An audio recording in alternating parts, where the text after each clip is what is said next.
ARTalk one-on-one with Mr. Burgher.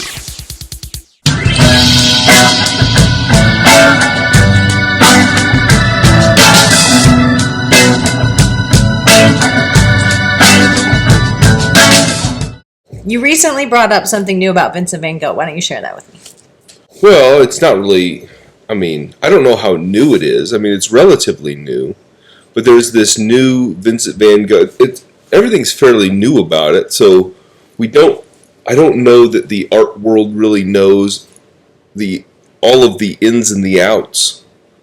But there's a newly believed to be discovered Vincent van Gogh painting. It's not, when you think of a Vincent van Gogh painting and you think of the landscapes and the portraits and the textures and all of the things, this does not really encompass those things. This must have been a very early Van Gogh, if it in fact is a Van Gogh, which I don't really even know if the art world really knows for certain that it is.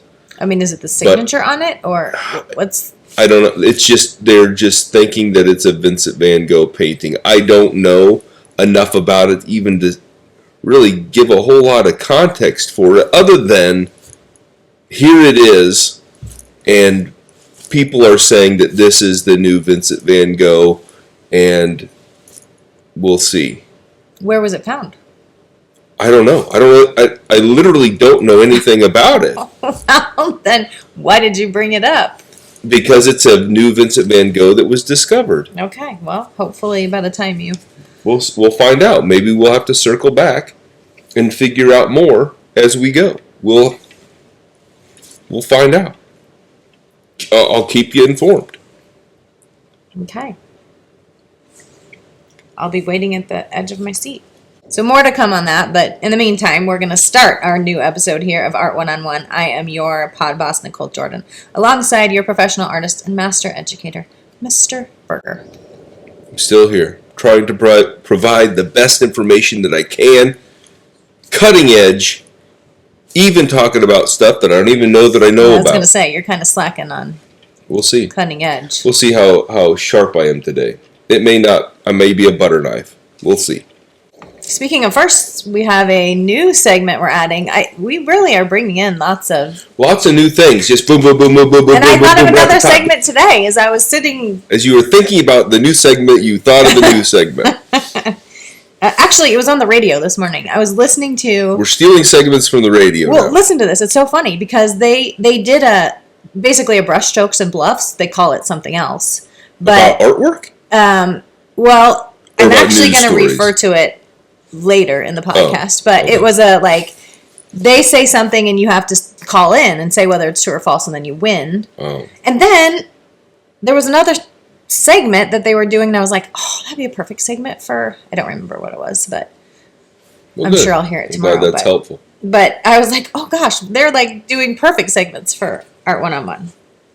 But we are doing a new segment ourselves called Lost and Found, which was my idea. Is it Lost and Found or Artists Lost and Found, or I can't remember exactly. Well, you're going to post it on. Whatever that said. Yes. Is what it is. And what are we doing? Well, it's basically on an artist that you feel that maybe didn't become very famous, but didn't become maybe as famous as they could have been, maybe not as mainstream as they should be or could be. What? How about famous, not mainstream? Well, because I think when you talk about artists, is it fame or is it the mainstream notoriety of the name that's the most important thing? When you're talking about famous artists, you're talking about like Vincent van Gogh. He's a famous artist, but he's also mainstream. Like, if you reference an artist, when people in general think of an artist, they think of Vincent van Gogh. Right. So he can kind of go both ways. But there are some artists that are pretty much just famous, like you know who they are, like an Andy Warhol. You know the name Andy Warhol. He's pretty famous, but you might not be able to list 25 of his works. Where there are other artists like Grant Wood, who's artworks you might be able to recognize, like American Gothic, but you might not know that he painted it. So it could be sliced a lot of different ways. I'm saying these are artists who you should know their artwork, you should know their name. So they should be more mainstream. I feel like that's one and the same with being famous. I don't. Again, I just explained why it's not, but whatever. All right. So the first artist that we are going to focus on here is Eva Hesse.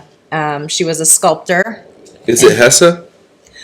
You know, I don't know. We're going to say Hesse. Okay. When I was researching, a few people would say Hesse, but... Hesse. Again, I get comments probably every week from somebody that's watched a piece of content from Brunelleschi to Michelangelo Caravaggio to... You name it. John Jingleheimer Schmidt. Who cares? And they want to gripe about how I say names. Who gives a rat's You rip? do, because you're bringing it up again. And so when I don't bring it again, I get comments every week. But anyway, I digress. Love, people. More love. I knew I wore this hat today for a reason. Keep it rolling there. I am rolling. So Eva Hesse, she was a sculptor in the post-minimalist era. Yes. And she was a person that endured. And again, I don't think her artwork should be great because she endured a lot of hardships and traumas. But I think that adds to her story. I think that the fact that she endured so much and she was such always trying to overcome and just deal with life and every single curveball that was thrown her way, attempting to adapt and create and deal with life. In the meantime, she was able to create great art. She made really great art that was about, and again, this is there's a lot of, in February there are a lot of like Holocaust remembrance weeks and days and things of that nature, and her family certainly dealt with the losses and the traumas that dealt with and were around the Holocaust, with her family being Jewish, trying to immigrate into the United States at a time during World War II when a German-speaking person was not going to get a job. They were seen as a potential threat. There were camps in our country where here in the United States, there were camps where we were putting people that we thought were potential spies, not Germans per se, but Japanese Americans, were put into internment camps, and not where they were being exterminated like what was happening in the Holocaust, but certainly atrocities all the same to these people, and those sorts of things were happening, and her family... she lost her mom early. Her mom ended up deleting herself because she was trying to overcome all of these traumas and these things, and her family was falling apart, and she was dealing with her parents that were dead because of all of these things, and it's just one trauma after another, and here as a small child, her first memories are...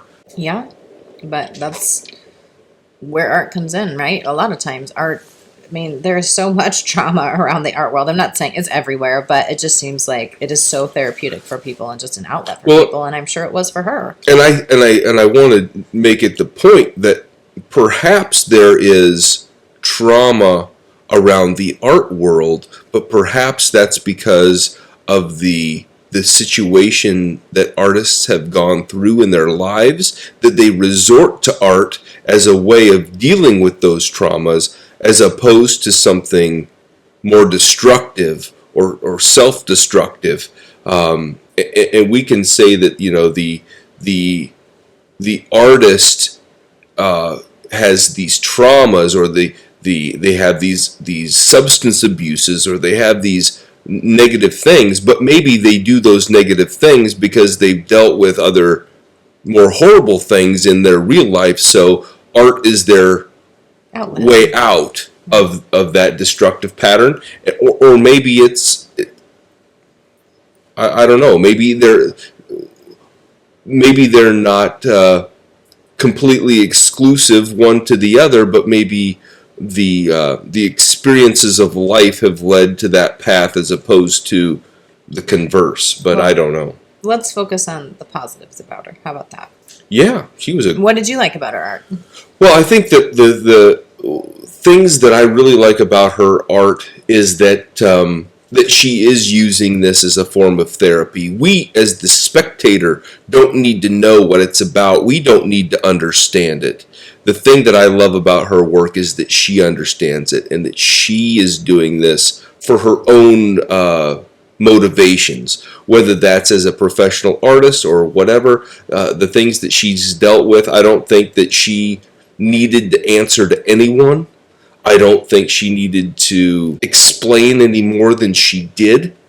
And at the end of her life, when she had brain cancer, she had bought back several pieces of work to destroy because she knew that the mainstream world wasn't going to understand her vision. They weren't going to understand the work that she was making, and so she bought these back from collectors or museums or wherever they were and destroyed them because she knew she wasn't going to be around to explain them, and so she got rid of them. So explain the difference between minimalism and post-minimalism, like that transition. How did that evolve? Minimalism, I can't say that I've done, I'm currently doing some research on minimalism and all of the phases and facets that go into that. However, what I can tell you is that minimalism is just that. It's trying to tell or communicate something in the simplest way possible. Simple textures, simple values, simple color, simple lines, simple, super simple, very basic, I'm going to give you the bare minimal of what's there. So let me ask you, minimalism. Right. Post-minimalism would be like the artwork that is still minimalist, but it's kind of like after mainstream minimalism is a thing, now we have a second iteration, a second version. Minimalism 2.0. It's no different than your smartphone. You've got the first generation, now you've got the second generation. Okay.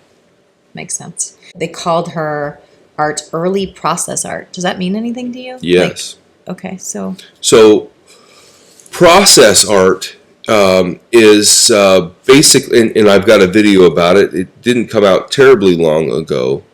I'm sure you've seen it. I'm sure you've seen it.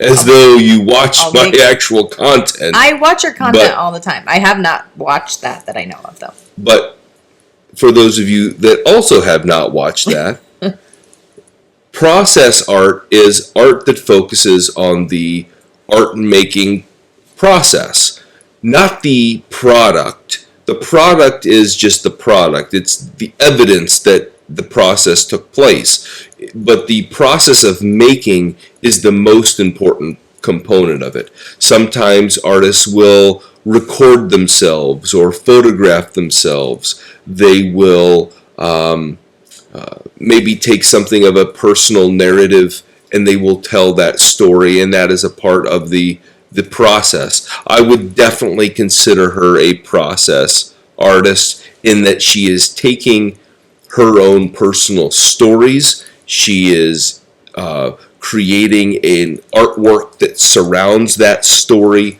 and it's the act of making art that's the most important thing, not actual object that hangs on the wall or sits on the floor.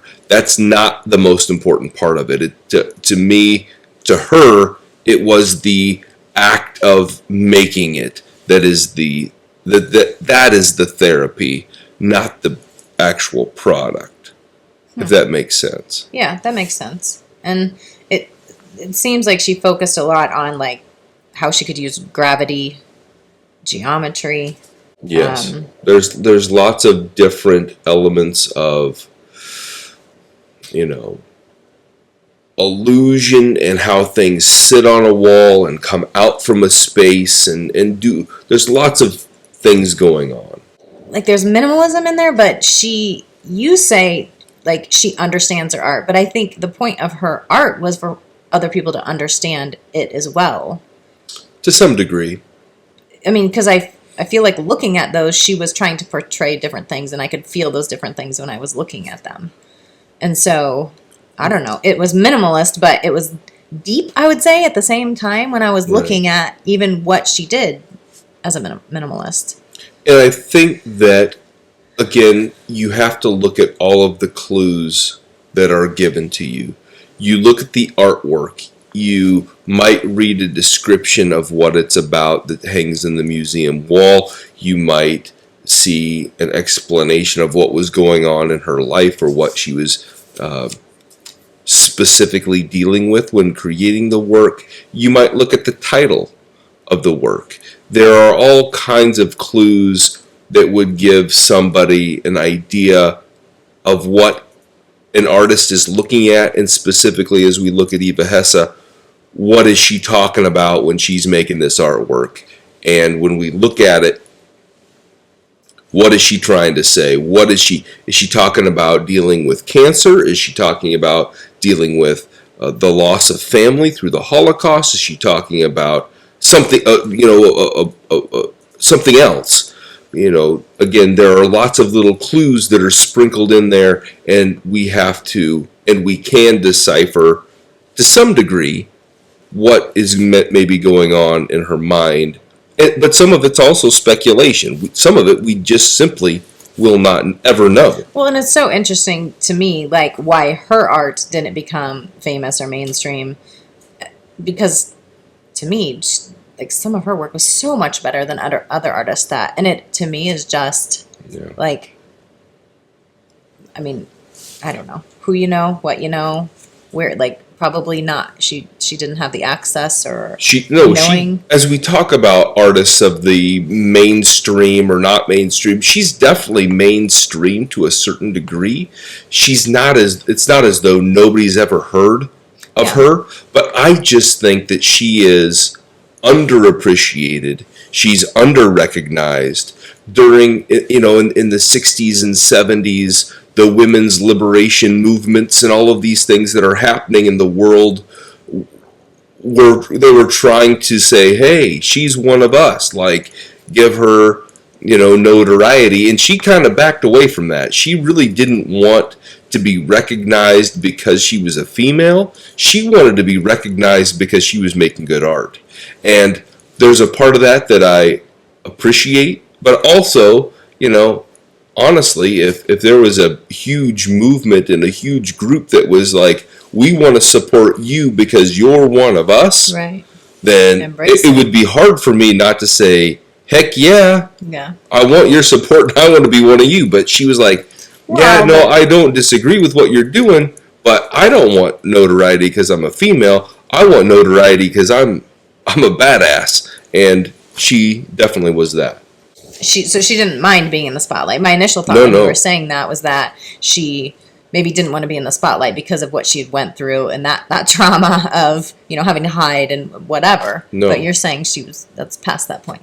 She definitely wanted to be known and recognized and all of those things. There is nothing that I've read about her that said, well, she's an artist that wanted to maintain her obscurity while also gaining popularity. She just wanted the popularity for specific for the actual merits of what she was doing, not because of something that she felt was frivolous. Yeah. So. Well, she's very much the opposite of the art vault that we're going to move into, because the documentary that we watched, which was a series of episodes, was on Andy Warhol. Andy Warhol's Diary. And you can find this particular documentary on Netflix. It may stream other places, but I believe this is a Netflix documentary series. There are 6 episodes in this series, and each one is about an hour long, an hour and change. And they go into, interestingly, it actually explores a book that was written that was actually Andy Warhol's diary. And okay. and so it's a documentary that includes interviews and all kinds of people that were involved in one way, shape, or form. Interestingly enough, they were around and got popular about around the same time frame, right? What are you talking about? Like when they became popular, like Andy Warhol was 50s or 60s or something like that, and Eva Hesse was right around the same time. Correct. He was not into minimalism. No. He was definitely into pop art, very, very much maybe the opposite of what she was, just kind of crazy. Yeah, they were, and that's the interesting thing about 20th century art.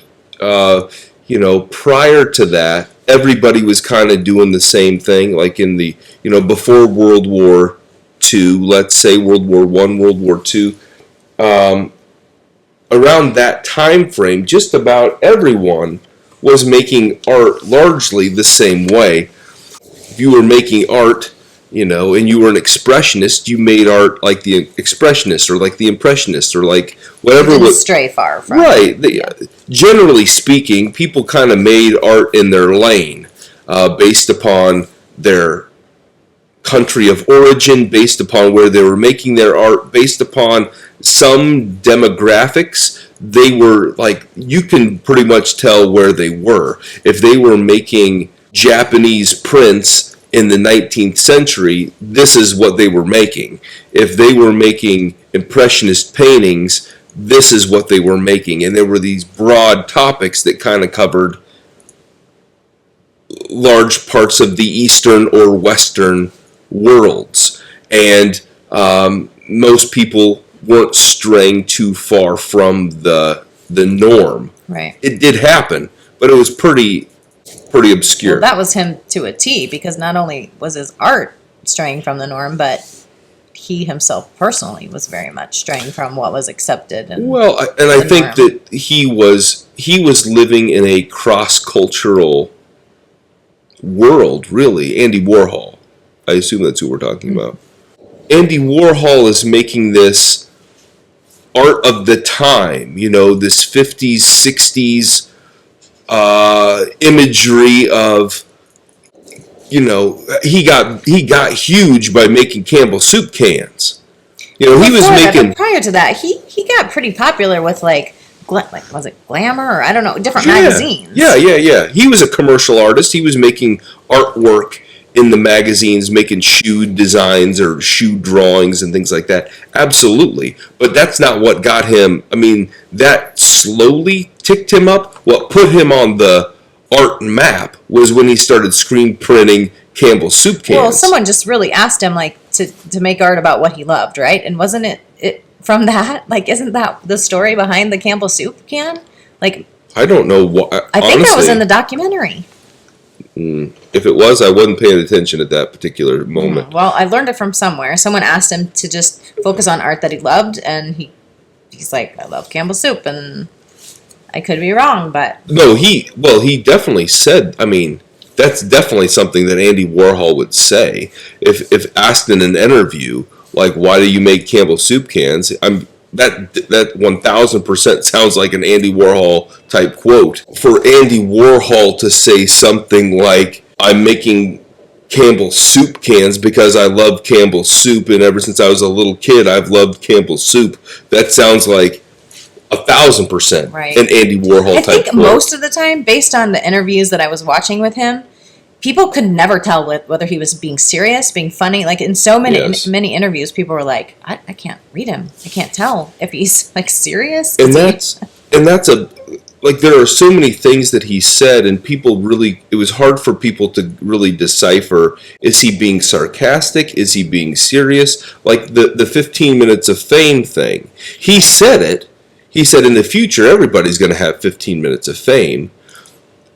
Did he really mean that? Did he have a thought of the messed up world that we live in today, where basically any ding dong with a hot body can get on a reality TV show and, you know, become famous or with a YouTube or a TikTok or whatever? You don't even have to be attractive. You could be a complete, you know, just an interesting person, and people will follow you. Do you think he purposefully wanted people to question that, or do you think that was just his demeanor, like his, like almost like, and I don't know how to say this without, but like, you know how almost like autistic or very, very introverted, or had, I don't know, what's the, like social cues of it? I don't know. Well, he just had he had issues with being around people in large groups, and social anxiety is what I was going to say. Like, do you think that was something he just wanted to portray, and that was part of, like, because they say that, or in this interview, they said that his best artwork was himself and his personality, which I find is interesting, because myself, listening to those diaries over and over, like, that to me could have been condensed into one episode that was maybe an hour or two long, and I would have been good. Like, I didn't need to hear over and over again about him being anxious about this and not wanting to do this, and he did this, and it just was just... Well, and I think I can't remember which episode it was later on in the series, like episode 5, episode 6, where that very topic was brought up, where basically, like, who is Andy Warhol? Why is he doing what he's doing? He was this anomaly. He was this very interesting person where he didn't like going out. He preferred to stay in, but because everyone was going out, he was going out too. He was self-conscious about how he looked, but he was having his photograph taken all of the time. Right. He was... There's this double life that he was living, where he was... I think it was just a struggle. I think it was just a constant struggle with him to be normal and, like, be in it for the art world. I mean, but yet he wanted to just... I feel like most of the time he wanted to crawl in a hole and not deal with anybody or anything other than to create art. And... again, you know, a guy that's making art for a couple of hours every day, but by and large, I mean, the vast majority of his day was being a kind of a socialite, going to parties, mixing it up with people, schmoozing people. Like, how did, you know, it's interesting, like he talked about, like, once he got famous, he needed to make money. So he would go to these things and say, hey, I want to do a painting of you. And he would convince these people to, you know, all right, you did a painting of Marilyn Monroe. I want to be as cool as Marilyn Monroe. So that sounds really great. So he was doing these portraits of people. He became a Hollywood portrait painter, and or New York portrait painter, because that's where he lived. But just this interesting character. And a lot of people, you know, they wanted to be in his orbit, and then they had this interesting conflict because of, again, he had this very conflicting nature where, you know, he wanted to have this weird ambiguity about everything. What did he eat? What did he do? Where did he go?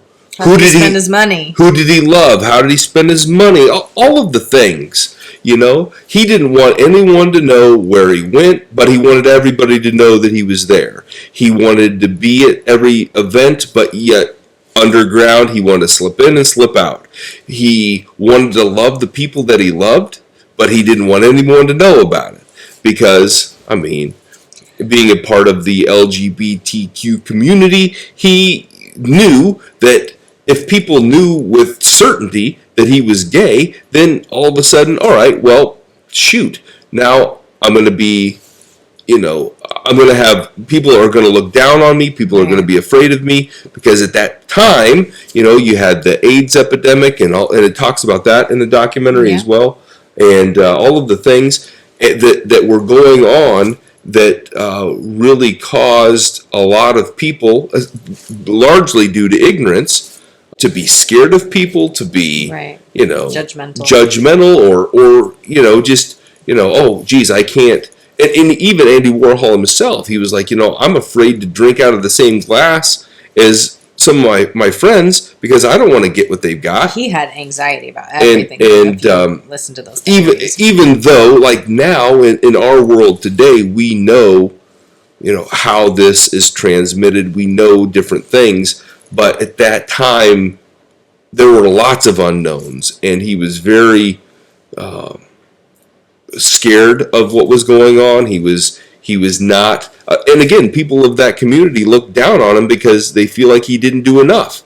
And I don't know. I can't say if they're right or not. But all I know is that Andy Warhol was just a unique individual, where he became just like Pee Wee Herman or a WWE wrestler, and he was at the first WrestleMania, as you know. Yes.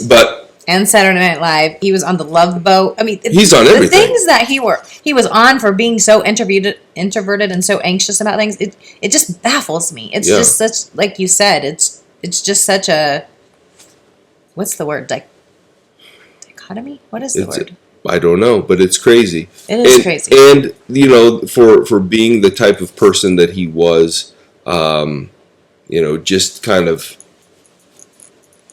in things, but yeah, he became, the point that I was trying to make was, like Pee Wee Herman, like all of those things, being on the episode of The Love Boat or whatever, he was the art. He became his own greatest artwork. It wasn't the Campbell soup cans, it wasn't the Marilyn Monroe or the Elvis Presley, it was Andy Warhol. Being Andy Warhol was the artwork, and that he 1000% owned. He created it, he marketed it, and people bought it over and over again. Not just in the 50s, but they bought it in the 60s, they bought it in the 70s, they bought it in the 80s, and if he was still alive, if he had lived long enough, they probably would have been buying it in the 90s, because they're still selling it today in the 2020s, and people are still buying it. Is he, you being the pop artist that you are, was he very influential to you? Yeah. I mean, I don't like his use of color is on par with Matisse. Matisse basically said anything can be any color you want. And Andy Warhol, that kind of phased out a little bit, and Andy Warhol brought that back to life. Andy Warhol said anything that you see can become the artwork. It doesn't have to be a landscape or a portrait. It doesn't have to be. It could be the product that you buy. It could be a smiley face. It can be, why can't a picture from a magazine be edited to become the artwork? Why can't a famous movie star be the artwork? Why can't I take a picture of a John Wayne movie poster and turn that into the artwork? Was performance art big back then, or was this...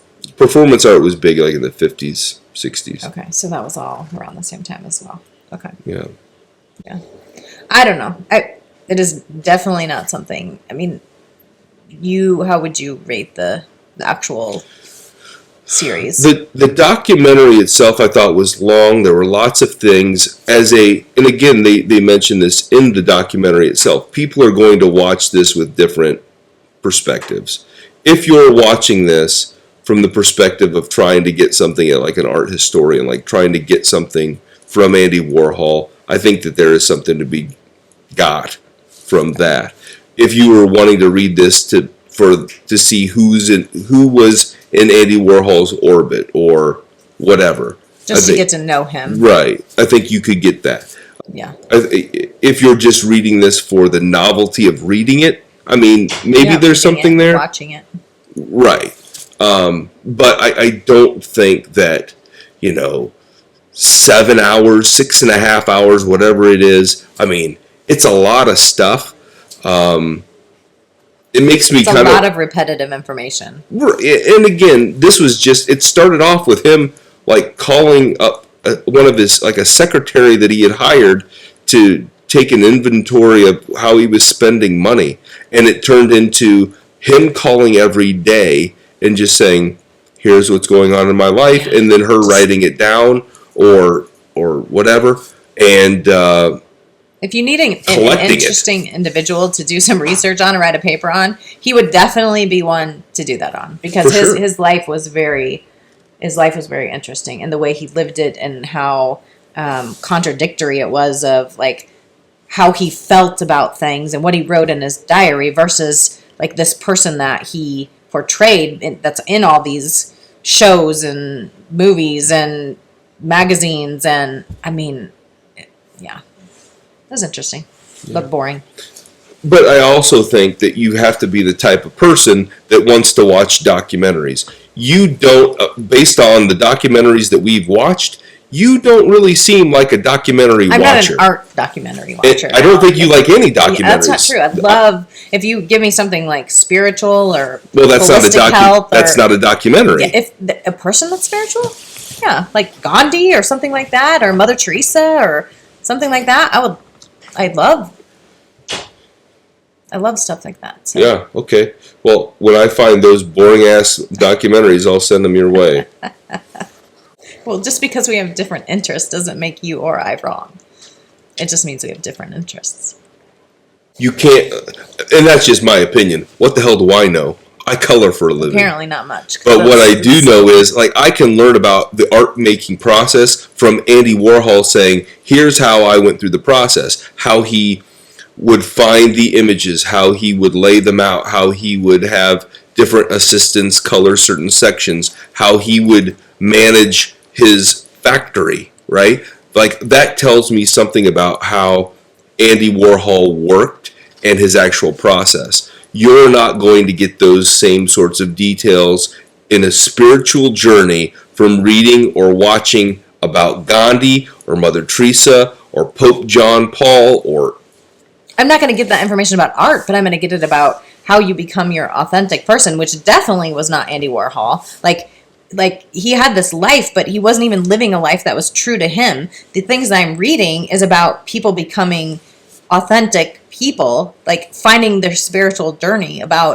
I completely disagree with you. The stuff that I am watching and reading, and the book that I'm reading right now, The Artist's Way, it is like a spiritual journey of becoming the person that you authentically want to be, not based on who others want you to be, not based on like exactly what Andy Warhol was doing. It's the opposite of that. It's much more meaningful than the shit that you're watching. So do not put me down for the stuff that I look forward to debating you on The Artist's Way in a coming episode. Okay. Because I'm also reading through that particular book, and I have lots to say about it. You are not reading. You were supposed to be reading through that book. You were supposed to be doing the activities with me, and you couldn't even make it through week 1 of journaling. We can talk about it. When we get to that episode's not today. Okay. All right, so we'll get back to your world of art. It's about time. Yeah, it's all about you, honey. It's all about you. Well, that's what people go to the podcast to get information from the podcast. On art, not about you. Well, you asked me a lot of questions about what I think, considering. So let's go ahead. Well, here's another art talk. That's another question for you, so we can learn more about you. All right, during the 15th century in Florence, Italy, painter Sandro Botticelli was commissioned by a member of the wealthy Medici family to paint a picture for his country villa. That picture was the birth of Venus, which shows the goddess emerging from the sea on a shell. If you could commission an artist to create a painting for you, whom would you choose and what would be the subject? Oh, wow. If I could commission any artist to make an artwork for me, what would it be? Who would it be? Who would it be, and what would be the subject? Holy mackerel! I mean, I know you have to make a decision here, but well, there's just so many artists. Oh, I know. I'm assuming, since I have to ask them to make something specific for me, that this needs to be a living artist. No, you can commission anybody. You can commission somebody back from the dead. That this is seems for the ARTalk unrealistic. Purposes. I don't know about that. If I could commission any artist, I would probably. It depends on my motivation. Oh my gosh! It always depends on something. Just pick an artist. There's a lot of variables. Okay, in this very moment. If I wanted, like, for example, if I wanted to make a return on the investment of the commission, I would hire Picasso, and I'd have him paint anything. It doesn't matter, because it's not going to look like it, number one. Number two, if Picasso painted it, I'm going to make... I love how you have number one and number twos, but you don't even have anything ready for number two. I'm going to make crazy investment on the money. This is about, like, what are you passionate about? This isn't about money. Well, that's the thing. You got to think long term. Art is not a short term game. It's a long term investment. And the other thing is, I think that if there were certain artists that I could go to and say, hey, would you make me this or make me that? Like, you also have to look at the practicality of it. Like, if I go to Chuck Close and say, hey, Chuck Close, I want you to make a portrait of, like, my head, like, that would, I mean, I'd be probably super famous and people would recognize me and ask me about it, and it would be like, wow, that's a big deal. But then you have to realize that a Chuck Close painting is like 9 feet tall and 6 feet wide. Okay, where the hell am I going to put that? Let's limit. Let me give you some parameters. You're wanting something to be a piece of art in our living room that is a topic of conversation when people come over. It isn't about the money. It isn't about anything else. It's just like this amazing piece of art. When people come, they're like, oh my gosh, who is that? Where did you get that from? What is that? Does that help bring you in, ADHD? There's just lots of variables. And to say I've got to omit various factors like the value of this artwork is ridiculous. But for the sake of your sanity, I'll do it. Okay, thank you. Golly. So, but there are lots of artists that I would probably go to. But here's, who I would love to have an artwork. I wouldn't mind having a Picasso just from this, because he's, very famous. But I wouldn't mind having, like, a Frida Kahlo. And I don't know that I would necessarily have, I would take a Frida Kahlo self-portrait. I would take a Frida Kahlo of her, like a picture of her. She could do whatever she wanted. It's like, I don't know, like I'm sure when you go get your hair cut and it costs you $5,000 to get your hair all of the things done to it, that you go to the hair salon and you tell them point by point by point what you want, because you obviously don't know me. I do know you. I go to someone that is very inexpensive and I say, do what you think would be best, and he's like, okay, and then he talks the whole time. Wrong. Because when I go in, I sit down and I say, here's basically the vision, but you're the person that knows what you're doing. You make it. Okay. When now there are other things, like if I go to a tattoo artist, I'm a little bit more nitpicky. It's like I want, because oftentimes I do the drawings, and so I don't necessarily want the tattoo artist's vision coming through. I want my vision coming through. You're really getting off topic. Sometimes it's a little bit, of a negotiation, on how it's how a particular piece might end up. But the point is that if I went to Frida Kahlo, I would say you have the artist's authority or whatever to make the artwork that you want to make your vision, and I'll be happy to, whatever you make, I'll be happy to take it. I wouldn't necessarily want to constrain them with a bunch of my ideas. There are contemporary artists whose ideas I really like. There's artists like Mark Bryan, who's a contemporary pop surrealist, or there's others. I hate these ARTalk cards because I want a direct answer from you, and you can't. You have to give like 5 million answers. Just say the first thing that comes to your mind. I did. I said Frida Kahlo. I said Pablo Picasso. I said Mark Bryan. Exactly. These are all things that come... No, it was just one artist and one subject. It isn't multiple choice. If you're talking about the investment, it's Picasso. Yeah. If you're talking about something I want to hang in my house, it's Frida Kahlo. If you're talking about someone who's actually, that I could actually call on the phone and say, hey, make me a piece of artwork, it's going to be Mark Bryan. There's 3 different answers based upon the realistic nature of the scenario. Because I can't call Picasso. He's been dead since before both of us were born. I can't call Frida Kahlo. She was even dead earlier than him. But I can call Mark Bryan. Who would I choose? What piece of art would I choose? God only knows. You know the answer to this one very easily. What? I'm disappointed in you. Basquiat. Thank you. Would you? Mm-hmm. No. Who? Who would it be? What's my movie? What's my movie with the art in it? Oh my gosh. No. We just watched Ghost the other night. A movie with a piece of art. And no, that's not. That's I will always love you. That's Tina or I will no. That's the. I had the time of my life. Yeah, that's Patrick Swayze. Because it's Dirty Dancing. That Dirty Dancing. Yes, but so you're getting it's your not the romance movies but confused. he's the pottery one. Yeah. Oh my love, my darling, whatever that song is. Oh yeah, you're a great singer, by the way. I know. That's Everly Brothers. Okay. Back to Ghost. What I would choose. Ghost. No. Oh. It's from the movie The Accountant. We have this conversation so many times. Jackson Pollock. She was. Yes. From The Accountant. Yes. Okay.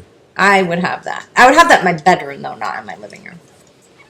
That would be and that would cover the money part of it, the artist part of it. Oh, crap. Pollock's been dead since the 50s. So? What's that have to do with anything? You can't commission him to do it. I can.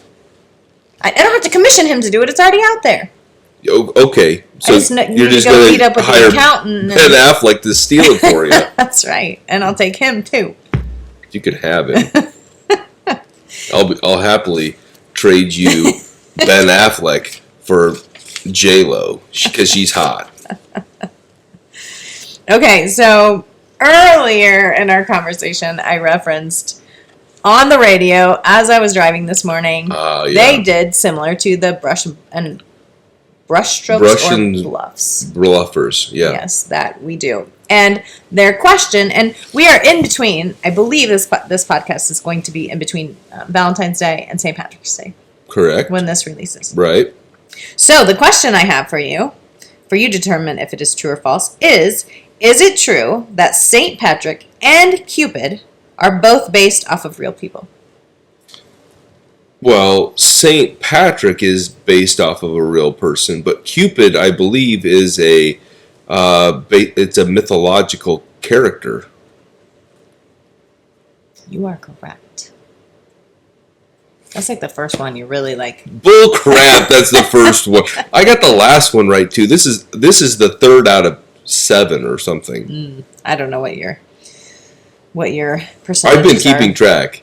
So according to my count, St. Patrick is from a saint of Ireland who is credited by Christians, to bring Christianity to Ireland. Right. And Cupid evolved from the Greek mythological character of Eros. Eros. I don't know. Yeah. I guarantee I'll say it wrong and somebody will bitch about it. Which is interesting because it's this Greek mythological character, but then Cupid is like this little baby cherub looking thing. Yeah. It doesn't make you think of that at all. No. But good job. You got it right. I knew. One time in your life. Again, I've gotten multiple right. Go back and... At least you're a little bit less grumpy now. No. Now that we're finishing up. In which we are doing. We're going to wrap this up. This is a long one today, I feel like. Yeah. Good conversations, though. Interesting conversations. Yeah. So much, because I put so much planning and effort into it, I had to drag you kicking and screaming through the trenches of the art world. You are so full of shit. But I made it happen. One You tell yourself that, honey. You tell yourself that. Well, we appreciate you watching. Please like, share, subscribe, do all of the things. We love your support and anything you can help us do to build the Art 101 and Art 101 platforms. Nice. Well done. Thank you. We'll see you. Bye.